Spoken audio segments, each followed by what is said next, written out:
So, welcome back. Are we live? Yeah, we've been live for 5 seconds. Oh, okay. Cool. Good to be back. Been gone, Bubba. I've been out of town Yeah. working for the man. Yeah, don't worry. I covered it while you were away.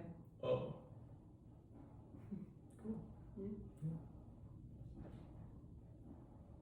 So, getting hard. God damn it. Cut it. Clip it. Staying hard. Stay hard as in the motto of David Goggins. David Goggins.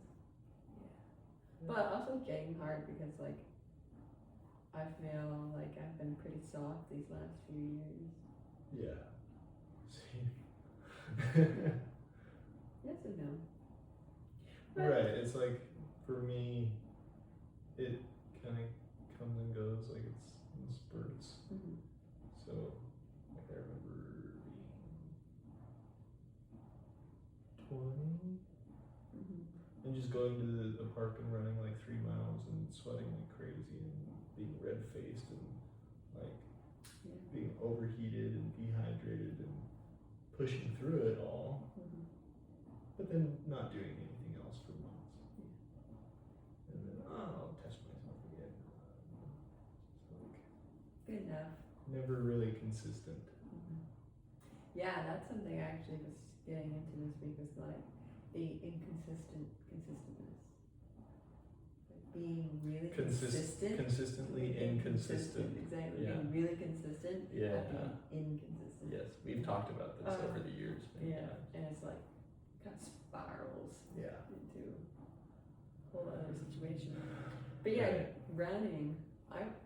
Today was the first day I've ever ran 3 kilometers, which is what, 2 miles. 2 miles. Yeah. Pretty wild. Well, how did you see that it was 3 kilometers? I just go with it. 1.6. Oh, I I see. actually- no, I see. So it was sorry. more than 3 kilometers. You know what I did is that I put where I turned around on Google Maps from the apartment, Yeah. and it told me 1.4 kilometers. So then I just doubled it, and it gave me 2.8. Okay. Because yeah, I did the same thing, and it was saying exactly 1.0 miles. Yeah. To the end of the road. Mm-hmm. So. Yeah, but when we were in Upsala, I ran 1 mile with you, and that was it. Yeah. Well, I mean, you would run like a half mile. quarter mile, half mile, Mm-hmm. 3/4 of a mile, maybe. Yeah. Just to start your morning. Yeah. With an activity. Yeah, get outside, get Physical some air. activity, yeah. That felt really good. Which at that time you were way better at getting up than I was still. And I was like, I don't wanna move. You wouldn't even tell me, you were just gone down the I road. was like, I'm gone. She's Yeah. sleeping, you're here, I'm gone. Yeah, Got my shoes on, yeah. peeling out. And we were also like waking up I was waking up at 8 o'clock at that time. Right. Right, so I feel like it's a bit different. Yeah. We're so consistent with going to sleep before midnight. Yeah. We were pretty. It was also like, that was only on the weekends that I was there. Mm-hmm. So then, Yeah. I don't It's know. like the weekend, take a break. Right. I worked all week, I drove 10 hours. You deserve to sleep in. Right. And Goggins would be like, do you? You don't deserve You don't deserve nothing. You don't deserve crap. Do you deserve to sleep in? Yeah. You're gonna be. Okay. You know, one thing I was thinking about this week was with my coworker, like, just not wanting to come to the gym with me and sleeping in until the last second, was the thought that came back up that I've had over the years of hearing the phrase that sleep is the cousin of death. Really? Mm-hmm. Where did you hear that from? I don't know, Okay. but I've heard it a few times over the years. Yeah. And I remember like when I was really dipped for me back in 2021, Yeah. I would just token sleep and token Yeah. sleep and token sleep, and it was like that was a common thought. Mm-hmm. That sleep is the cousin of death, and I was like, what am I doing with my life? Yeah. You know. Yeah. And so then now to like, especially be listening to Goggins more again and hearing him on a podcast saying, after he's been asked how much sleep he likes to get, he's like, well, I like to get 7 or 8 hours, but if it's on the schedule to get 3, that's what it's gonna be. Mm-hmm. And I'm like, yes. Like, I don't care. If I go to sleep at midnight, I'm still gonna get up at 4. Yeah. It doesn't matter. Yeah. Because I don't want to be sleeping.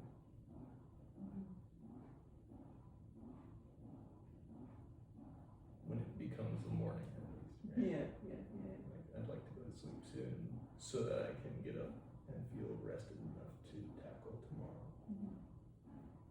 Yeah. Ideally, Right. getting the 7. Yeah. And I don't even get 7 on average, I get 6. Yeah. 10 to 4 is 6 hours. It's 9. It's 9. So you're kind of the same. Yeah. This past week I've been sleeping in. Yeah. And I'm going to bed around 9, between 9 and 10. There's some nights that I just had a hard time sleeping. Right. I fall asleep till like 11 and Around down here was up. do the night. Yeah. So it varies. But I don't struggle with it half as much as I used to. Like waking up at, even if I did sleep in till like 7, it's not as dreadful as it used to be. I remember having to get up for work, to be at work for 7 and like 6 a.m. roll around and I felt like a zombie. Yeah. But I would like in my late teens, 20 and 21, I was smoking weed, like smoking cannabis. So already then I'm just like getting really, really high right before bed to go to sleep. Yeah. And then I would wake up still groggy. Yeah. And Because you didn't get enough rounds. yeah, because I didn't get back into that deep cycle. Yeah. Anyways.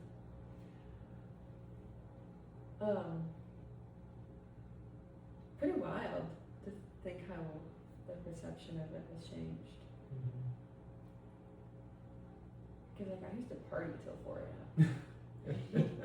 You know, like that. That's what 4 a.m. meant for me back then. It's like I was partying until 4 a.m. I used to stay up either playing video games or watching YouTube videos until 4 or 6 or 8 a.m. Yeah. And then get up and act like I slept and just got up early so that I could play video games and just like playing every single different one and not having any appetite to do anything but sleep.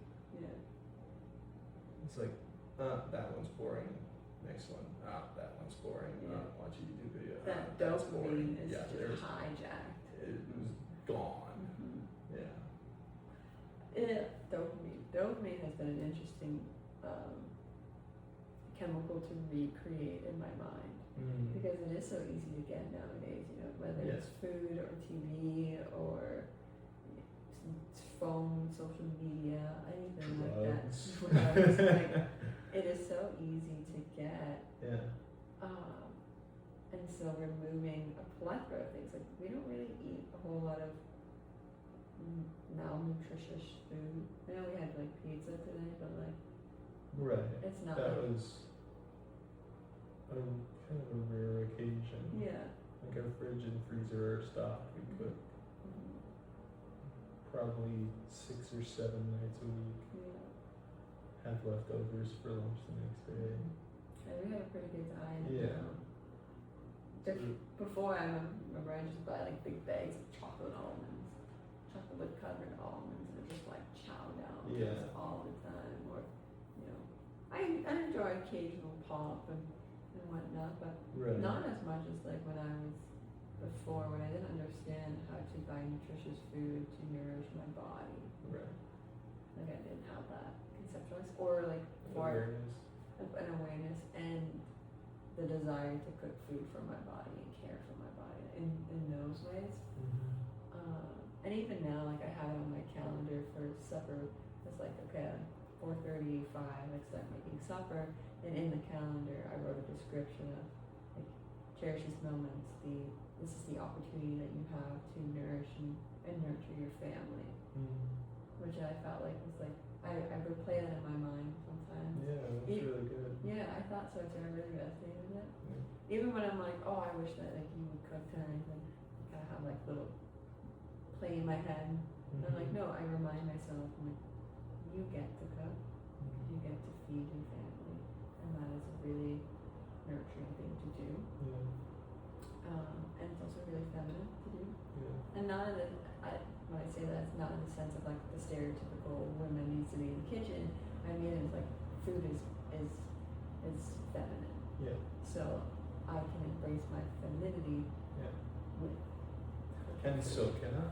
Yes, and so can you. Right. Right. That doesn't limit you Right. to doing it. Which I love to cook. Yeah, and you do too. And then like on top of that, just not drinking alcohol. Yeah. Like that Boom. has been huge. That's like one of the biggest shifts was maybe the last time that we had like a beer, or I had a beer playing cards. And it was like, you know, I wasn't drinking, but you want a beer, James? Yeah, I'll have one. If you offer it to me, I won't say no. Right, but I'm not gonna go out of my way to get one. And then at some point, I just cut all ties. Well, you had, from that point that you're talking about, I remember the night that you were playing cards and you were offering beer, and like, oh, if you offer me one, I won't say no. And then gradually, we went through a rough spot, and you went back to drinking your feelings. Yeah. And then we'd have a few glasses of wine, but it came down to you just being honest with yourself. That's right. It came down to like just being true and honest and direct with yourself. And once you kind of put that, what I noticed is like you let go of that time.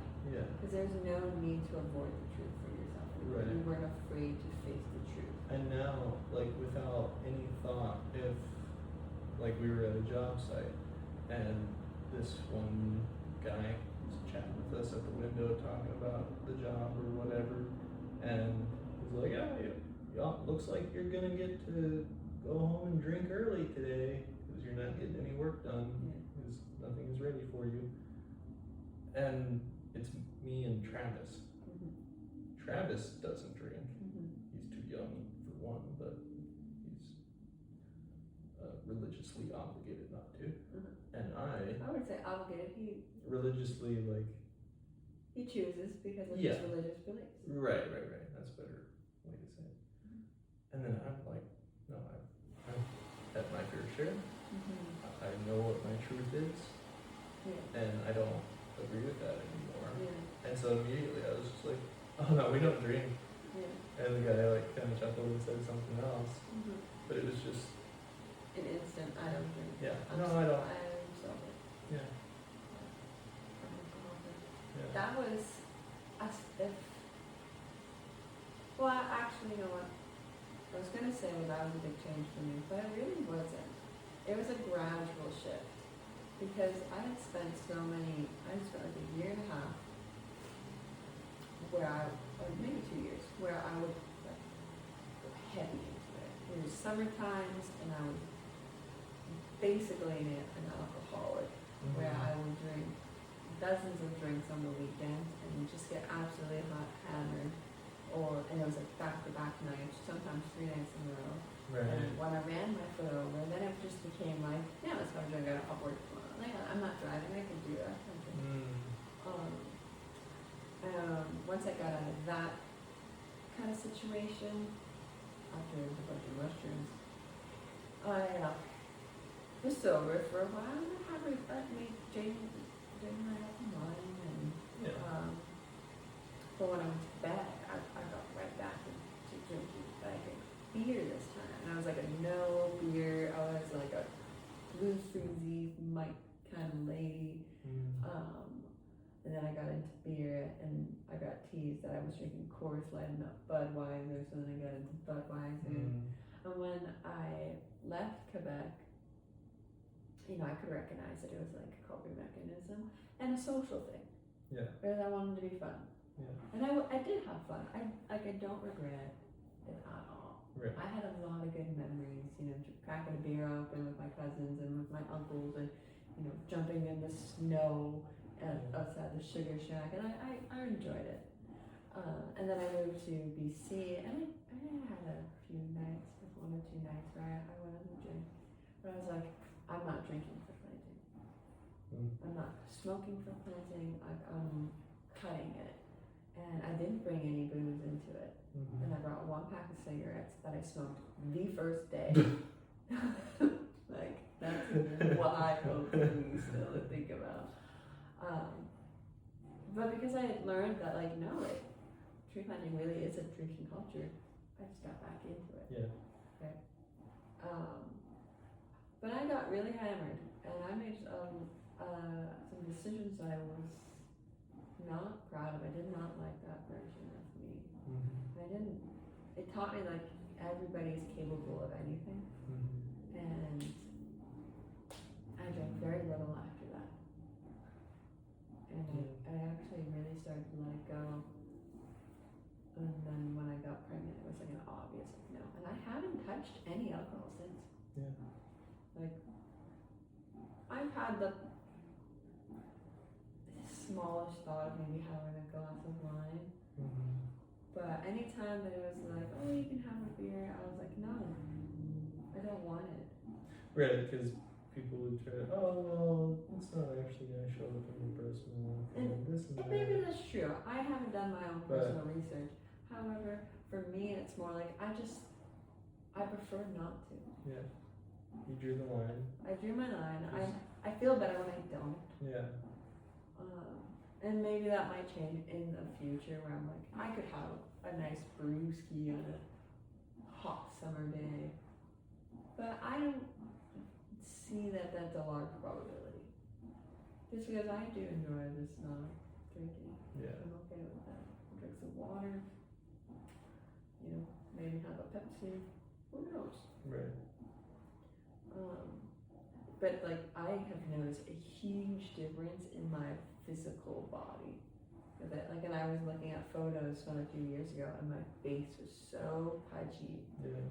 And that was the same for me. Yeah, swollen. My body was swollen.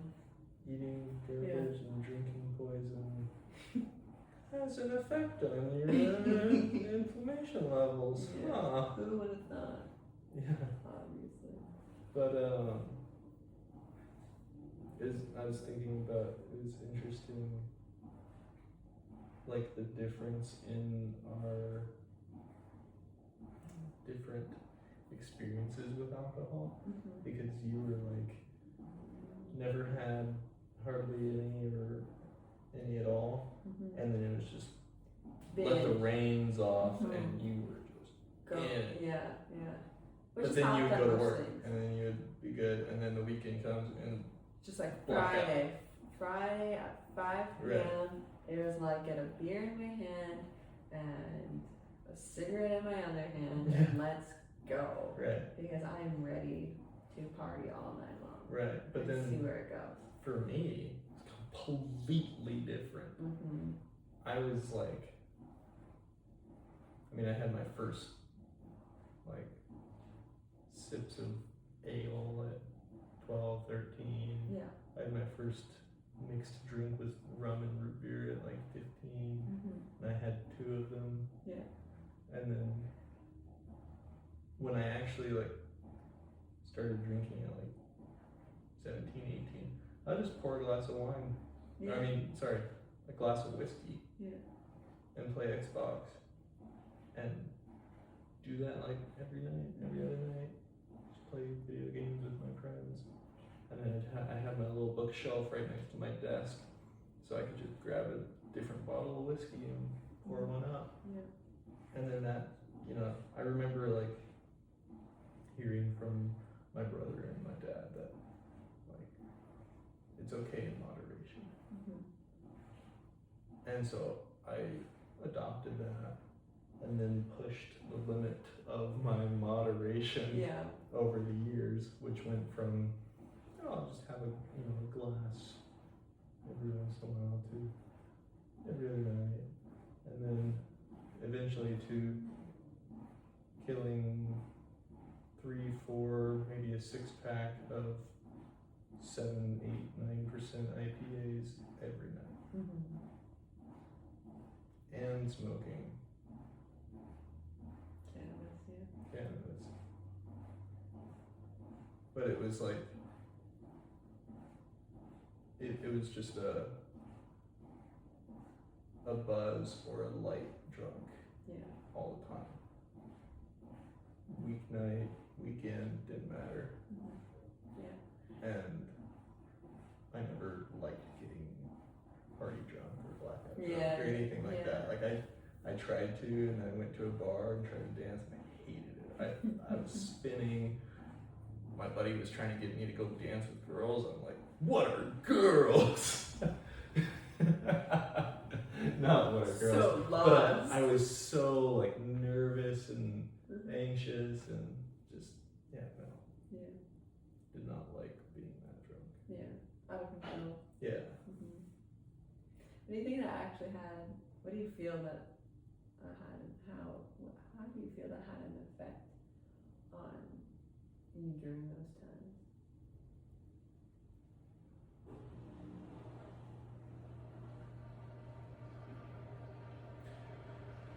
It was definitely like, because I'm mixed.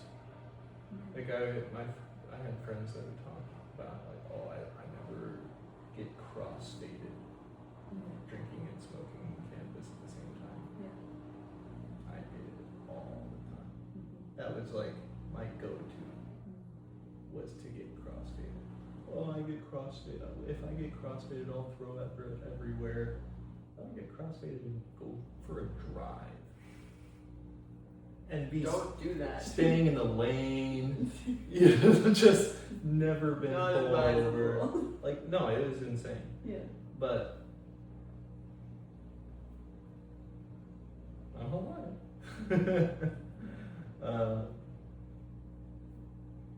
But the impact was, I was massively self-sabotaging.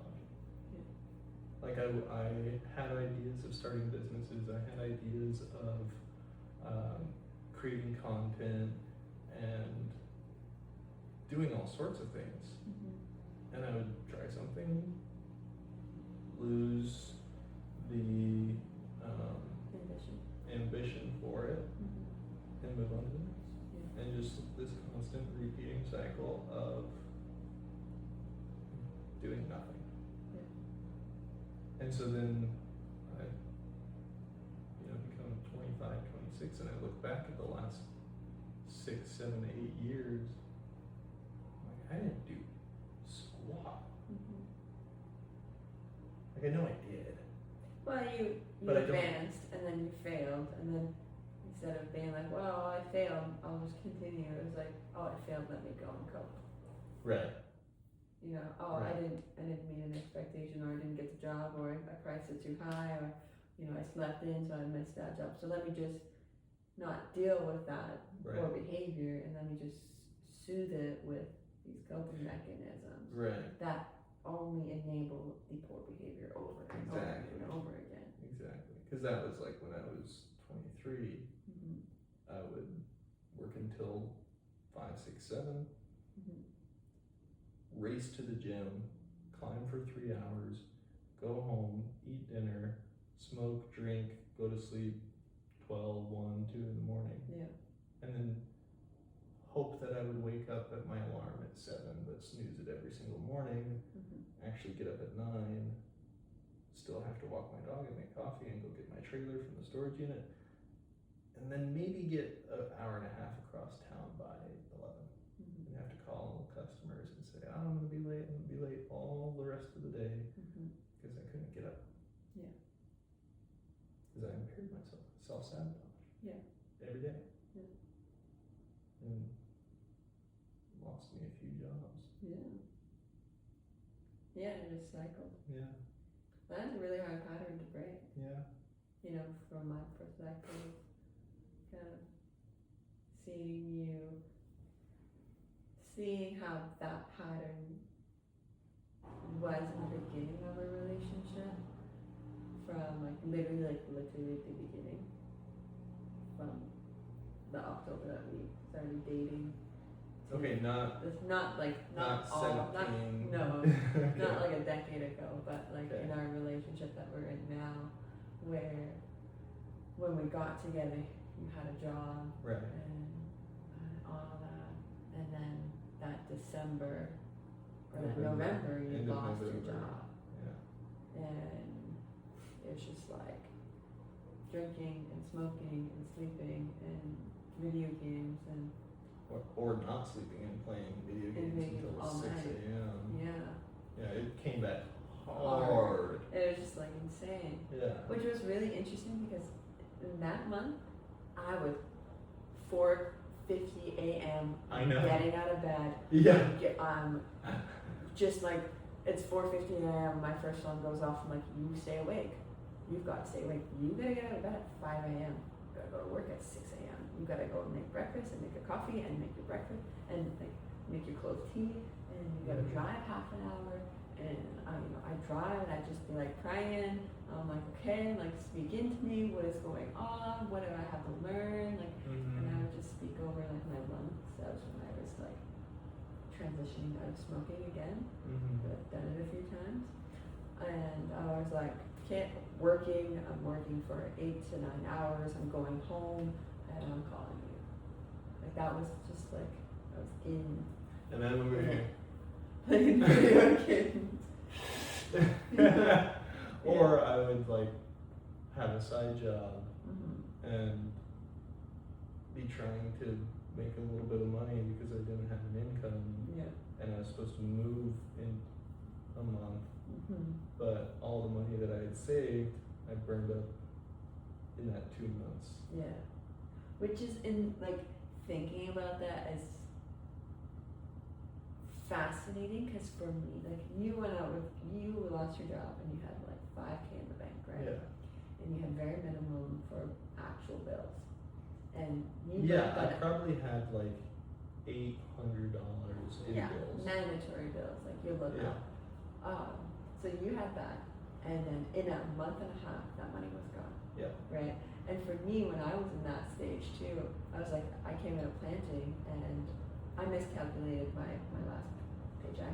And then as soon as I got out of planting, I took a trip to Toronto Right. where I thought I would be going to my next planting job and earning more money. Right. But I spent $1,000 and more going on that trip. Yeah. So it just burnt up $1,000. Right? But I had like less than $3,000. No, I didn't have any rent or anything like that. But I made that last for 4 months. Right. Right? Like it was like, okay, well, I'm only gonna put this much in gas, and I'm just not gonna go to Thunder Bay. I'm not just gonna go hang out with my friends. I'm gonna stay with my grandmas and my aunties and hang out and buy a little bit of food and you know, I was like, I only have this much money and I've got to make it to Las Vegas. And you were just like, meat stick. Meat sticks. Yeah, at the Renaissance. Renaissance. Renaissance. Yes. I was like, 600 let's go on a week-long camping climbing trip. Let's go to the Renaissance Festival and festival and spend $650 in one day on a knife.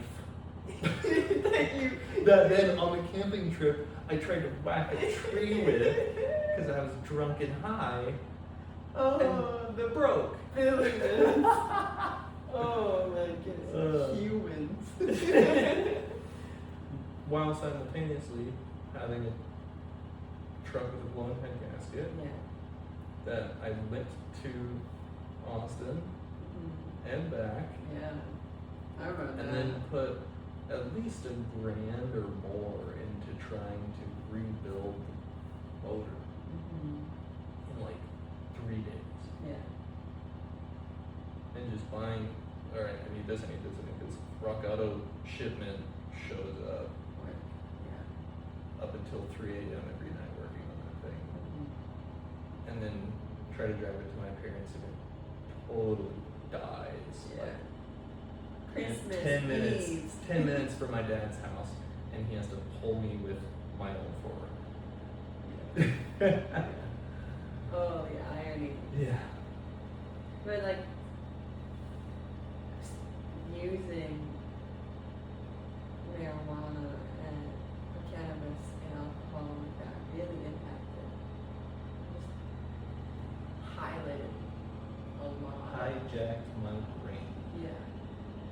like that.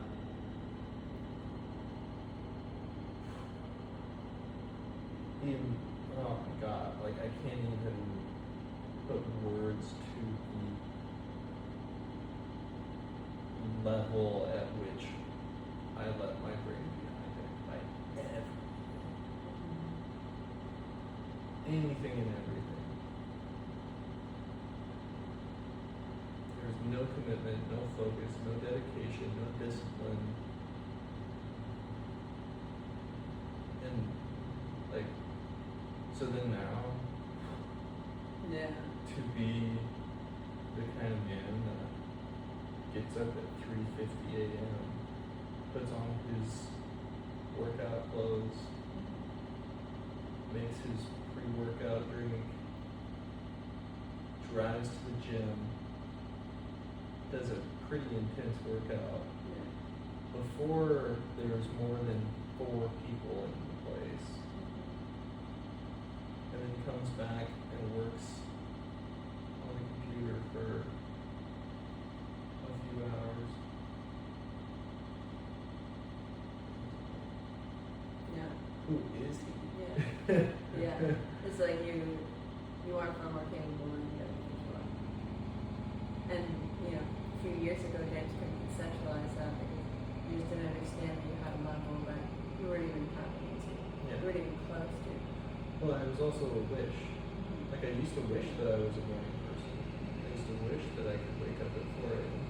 I heard that my dad, or I knew that my dad and I heard that my uncle could both just get up at 4 without an alarm every single day. And I'm like, how do I can't do that. How do I do that? Yeah. And I would like plan to, and then not follow through. Yeah. And that was a huge pattern of being honest with myself, which is eventually when I finally decided to be, I quit drinking. And I changed my perception on alcohol Yeah. to be something that I'm not aligned with at all. Full circle. Yeah, now that that's not involved in your daily routine, your day-to-day life, well, you're not feeling drowning or something, just as you die.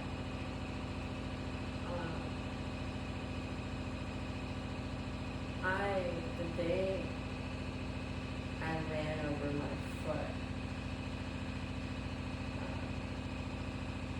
I got part of it.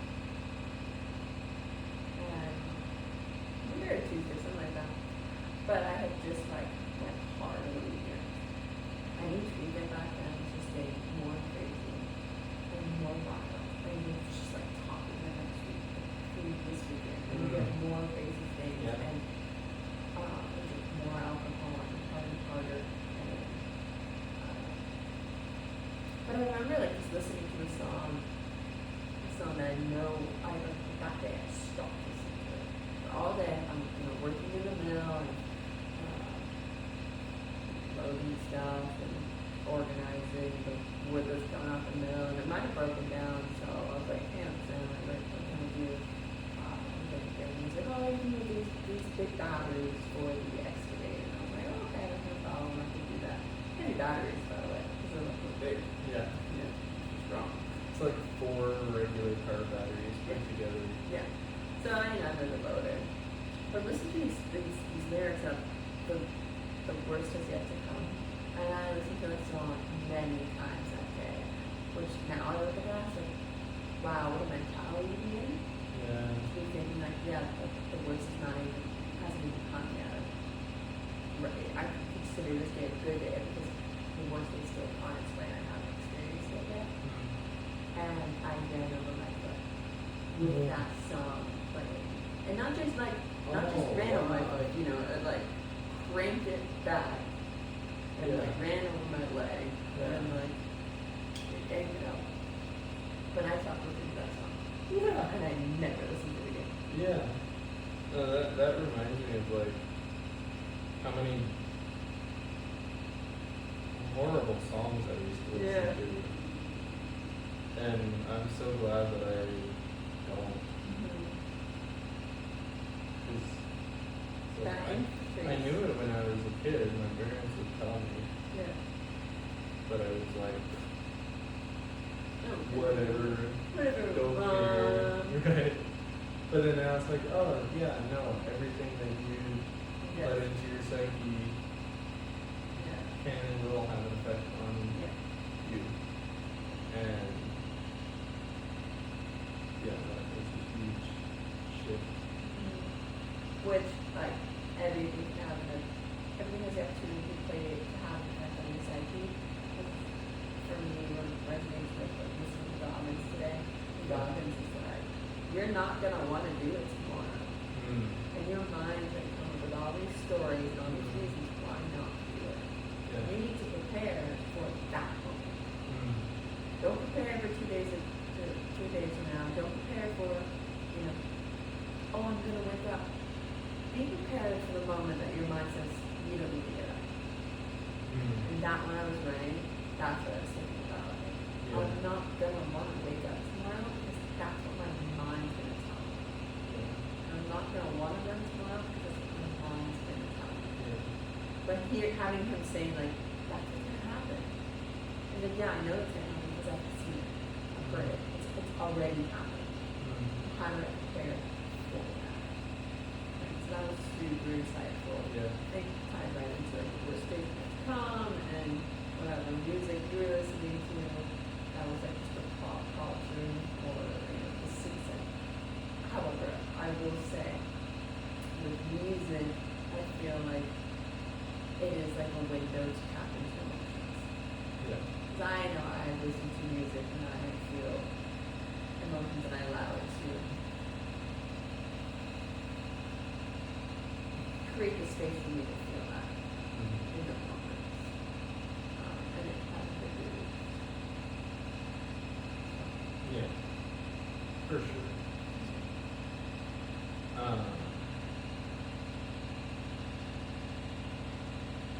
emotions.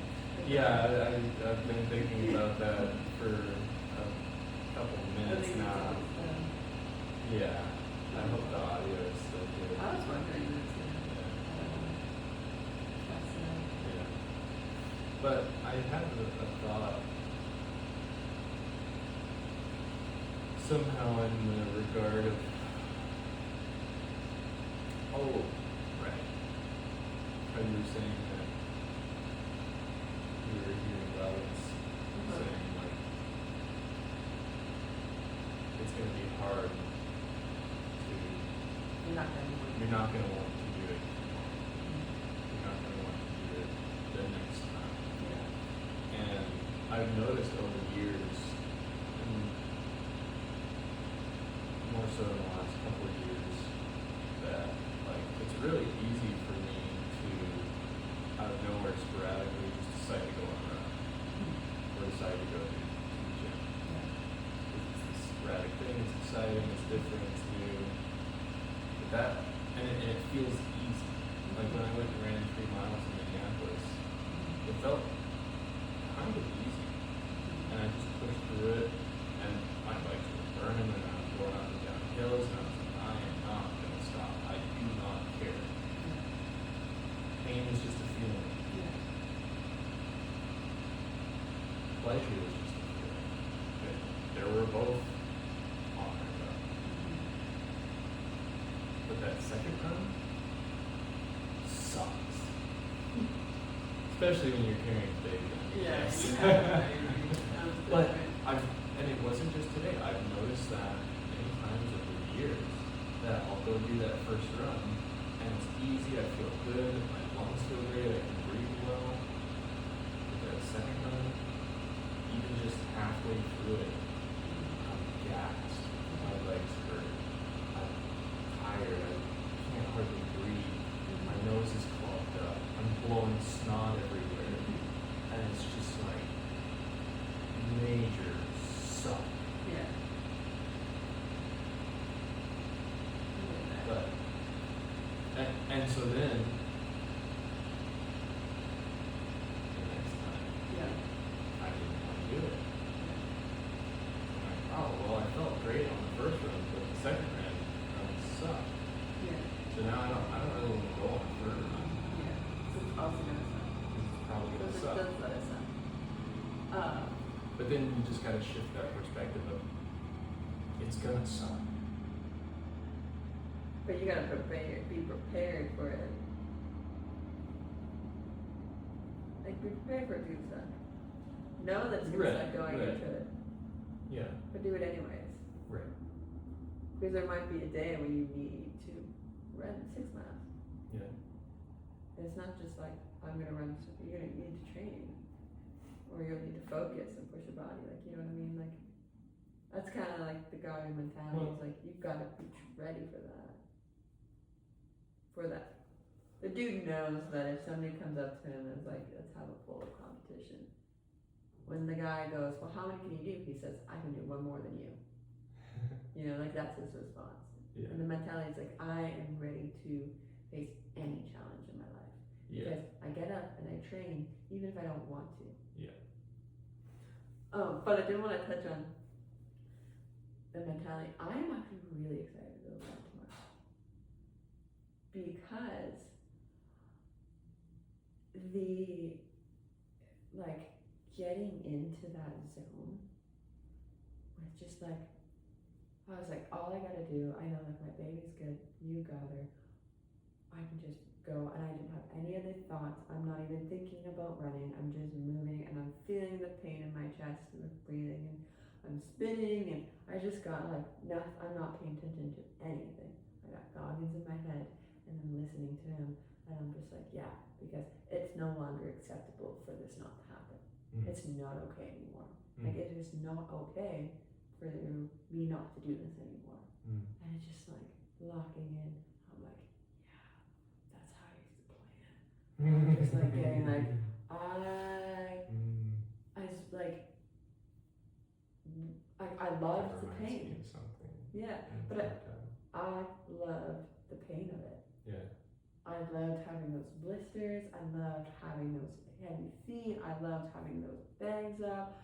And I loved just being like, yeah, I freaking get it. Like, I'm tweaking right I now know, because same. I do not have That's a how tree in my hand. It is Like, with me, like working out. Like I was noticing the calluses on my hands, on my palms are coming back, and my hands are sore. yeah. Yeah. Feels so good, Yeah. but it hurts. Mm-hmm. But I love it. Yeah. Yeah, right? It's like, I do like this. You saying that reminded me of during the summertime when we had kind of started running together, and you were like way more gung ho about it than I was, and I could run a mile, 2 miles, 3 miles, no problem, but you were just like it wasn't so much about the physicality of it, it was about the mindset of it. It wasn't about the distance. Right, you were like, let me just create a routine. Yeah. Even if I run to the corner and back, Mhm. even if whatever, as Mhm. long as I get my shoes on, get outside, it's gonna create that habit. Mhm. And I remember saying to you one time, just in conversation, yeah, I don't think anybody really needs to run every day Mhm. or some Yeah, something like that. stupid. I remember you saying that to me. I'm like, it's not about it. And then you stopped running. Not long after that. Not long after. And And I you- will say, and I and took you- it personally. And you told me about it Uh-huh. later on, and it broke my heart. Really? Yeah. Because I was like, no, don't listen to me. Yeah. Like, that was like the whatever slump that I was in. Mm-hmm. I didn't want to run. Yeah. But I was like, no. You're like doing it. Mm-hmm. You're creating a routine. Mm-hmm. You're callousing your mind in this direction. I don't want to stop you from doing that. Mm-hmm. I don't want to get in the way or dissuade you. And I beat myself up about that for a while. I didn't know that. Yeah. I was kind of upset that I said that. I was pretty upset that I said that. Yeah. So I'm sorry. Big up. Billy. Little BITCH about it. I forgive you both. Thanks. I would say, yeah, that did get in my head a little bit. Because I was like, oh, maybe I don't need to run any day. And I did stop gradually. Mm-hmm. Yeah, I think you had like a streak going. I had like 21 days under And my then belt. you broke your streak, and then you tried Yeah, back into again, it. and then you broke your streak again, and then All the excuses came out. mm-hmm. And I was like, I'll just stop. And then, like, obviously, life took a toll and everything else happened. Right. Yeah. I didn't realize that had impacted you. Yeah. You saying that.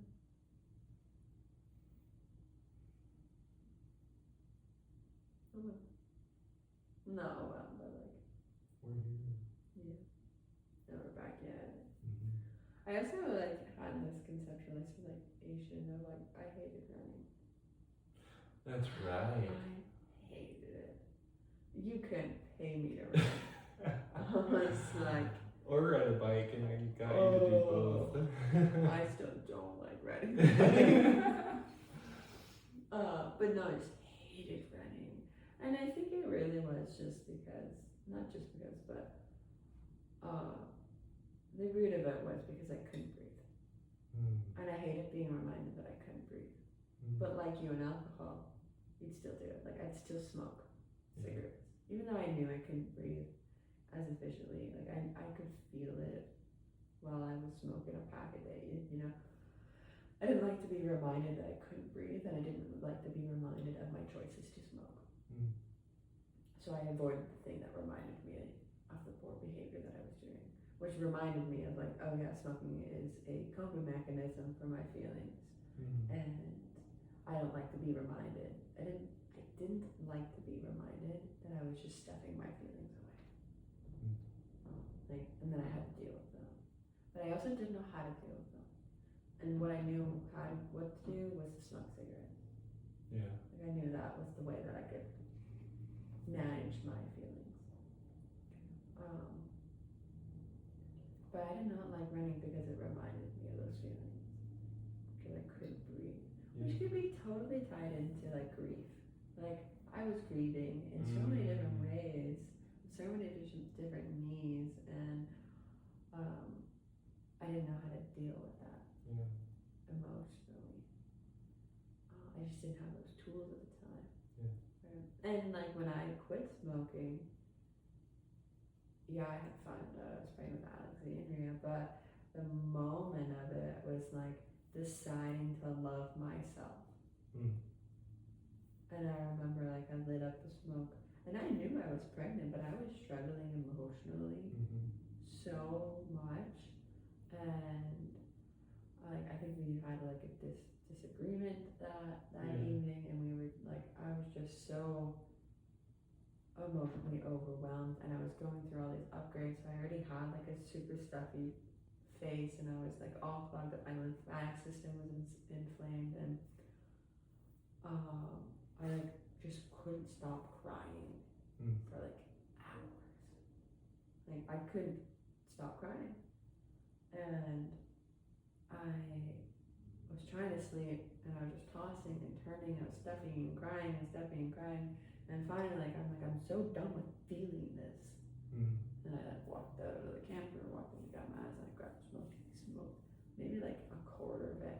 And I'm sitting there with it in my hand. I'm like, I know I am pregnant right now. And it was like I had the first realization. It's like I love my baby already so much that I do not want to give that to her. Yeah. And then I was like, well, if I can love my baby that much, and it's just this, she's just like this tiny little thing, right? Can I not love me that much? And I was like, in that moment, I was like, yeah, I love me. I love me more than I love this cigarette. I love me more than what I was struggling with. And I will say, like, it did tone down my nervous system, but from there on out, I didn't smoke. It was like it was a changing in belief system, and knowing that I'm worthy enough for my own love, and that I do deserve it. And just and within that, it's like that was a huge shift for me, but also like that shift wouldn't have happened had we not had our discourse, had that emotional turmoil had not occurred.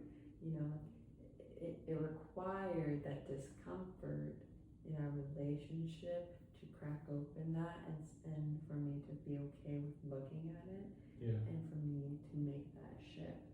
Because if I imagine that wouldn't have come, the temptation to continue smoking, like the reason, the root of it would have still been in the ground. Right. So like it would have still been a coping mechanism.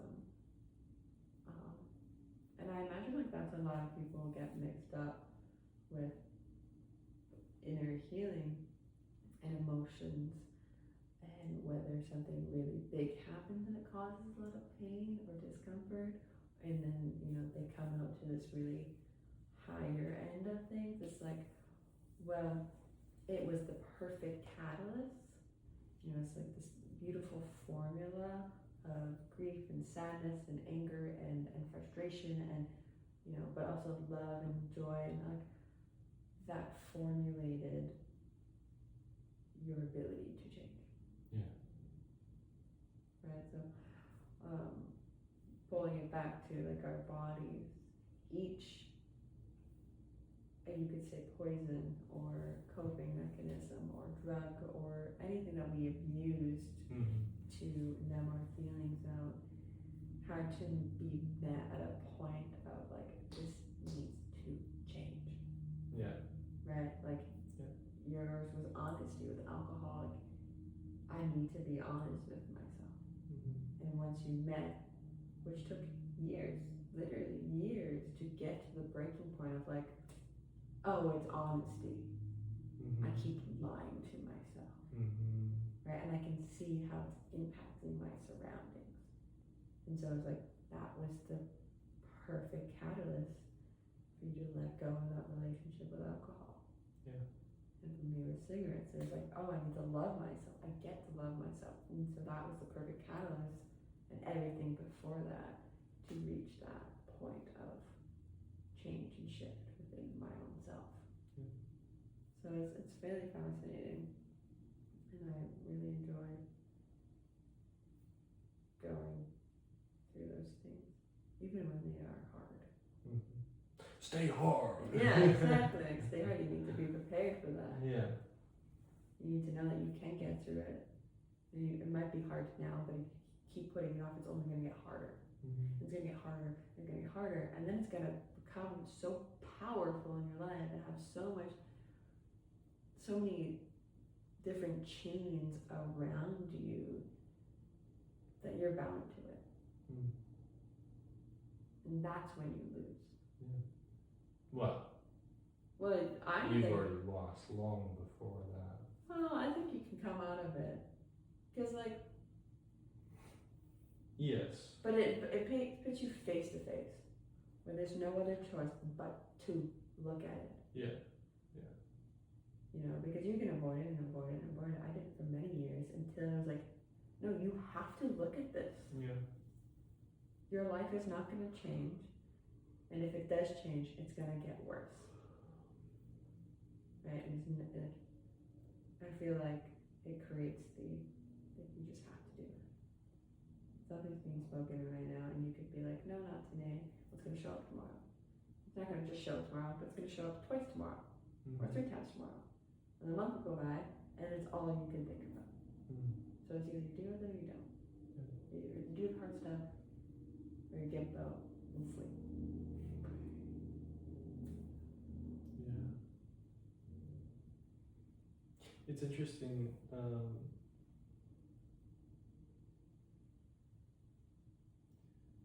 The progression that I've experienced with waking up early. It was like 7 o'clock is early. Mm-hmm. I don't want to be awake at 7 o'clock, but you would pry me out of bed, I'd kick you out. turn all the lights on, Yeah. start playing music or something. Take all the blankets off. Yeah, I'm like, it's cold. Yeah. To 5:55. I'm gonna wake up at 5:55. Most days. Yeah. That's when I got really consistent. That's when I got reasonably consistent.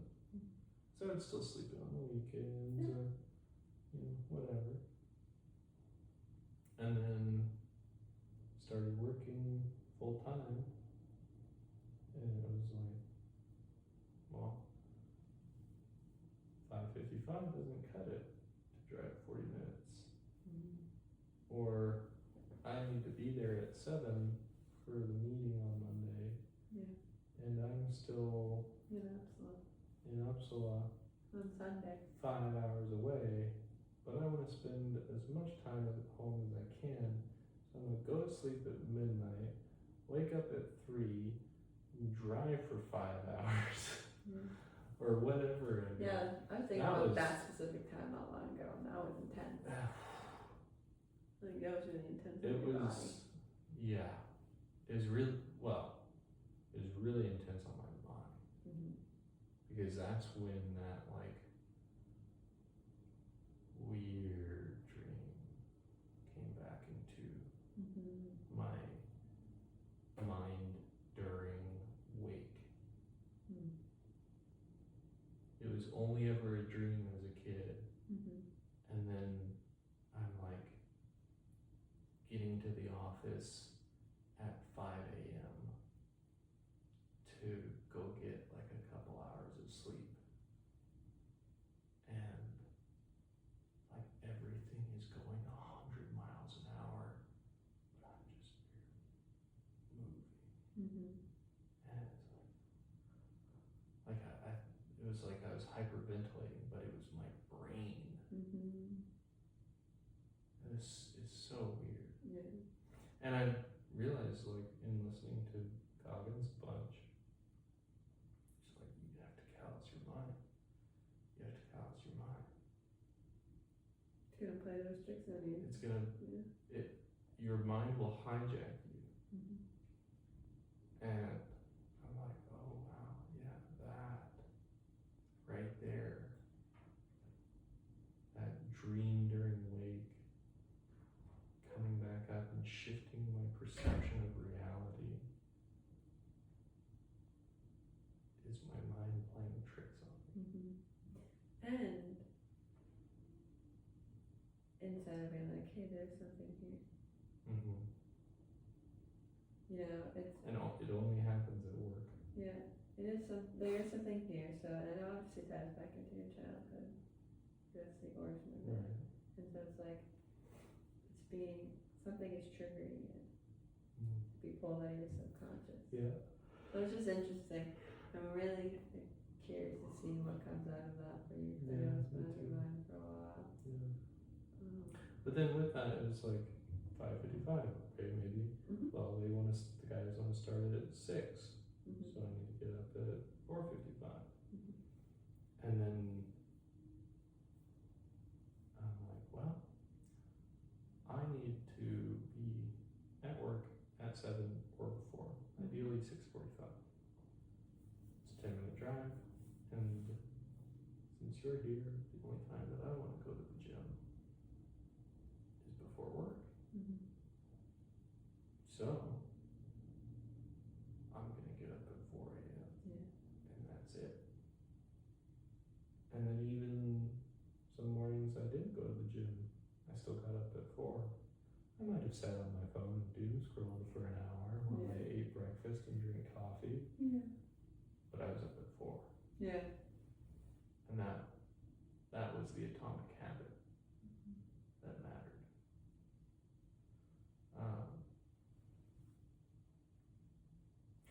But what had kind of triggered that thought was my coworker Travis had asked me, so do you like working out? And I was like, oh dude, I love it. I absolutely love it. I love pushing myself and lifting heavy weights and getting a pump and looking at myself in the mirror and feeling strong and being strong Mhm. and being able to do things and move my body in better ways than most people have ever been able to or will ever be able to. My favorite quote is, "It is a shame for a man to go through his life without witnessing the beauty and strength for which his body is capable." Yeah. And I love that. Mhm. But then I was thinking about it, I was listening to Goggins, and I'm like, me telling him that I love working out is not going to do anything for him to inspire him to work out, Mhm. because he doesn't love it. And so I was like, maybe I should have said, no, it sucks. It sucks every single time. I hate it. Mhm. I don't ever want to work out. I'd rather sleep all day and play video games. But I do it anyways. Might have inspired him more. Perhaps, but was it your truth? No. Yeah. And so then I'm like, well, maybe that's my perception of running. Mhm. But even then, it's like, well, sometimes I love it. Yeah. Sometimes it sucks and I hate it. Yeah. But it's like, that's the thing that, you know, that little line from him running in New York City and there's 7 inches of snow and it sucks, but I'm so happy. Yeah. You see how happy I am? Yeah. He's not even smiling. You see how happy And I he am? talks about like how Because that it is- sucks out here. Yeah. And I love it. Yeah. Okay. Because it's the layman's perception. The common perception. I drove by a guy on Arrowhead in Duluth, running in -20 Celsius. Mhm. He's got high vis on, he's got his layers, he's got his face mask. And I drive by. You mad? Mhm. He stole your soul. He I was thinking took about my that today, soul. actually. So multiple times. I saw him like 3 or 4 times running Mhm. in like freezing cold weather. And I was like, no way, that's dumb. I wouldn't do that. And now I'm like, you effing.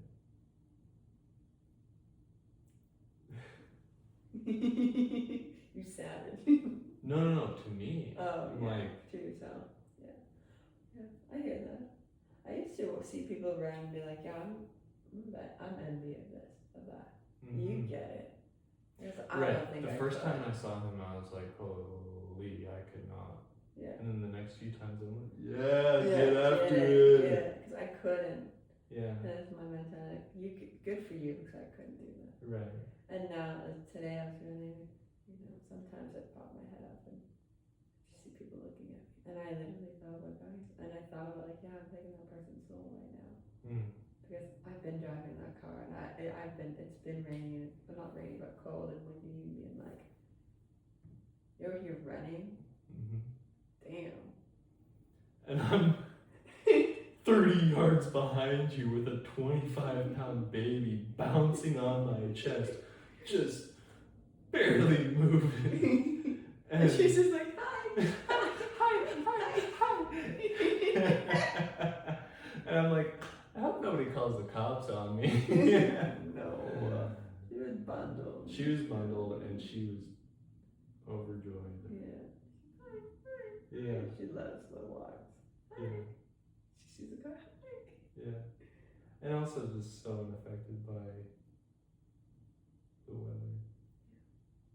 Because it's also like, if she was uncomfortable, she would let me know. Yeah. And then you just turn around. Right.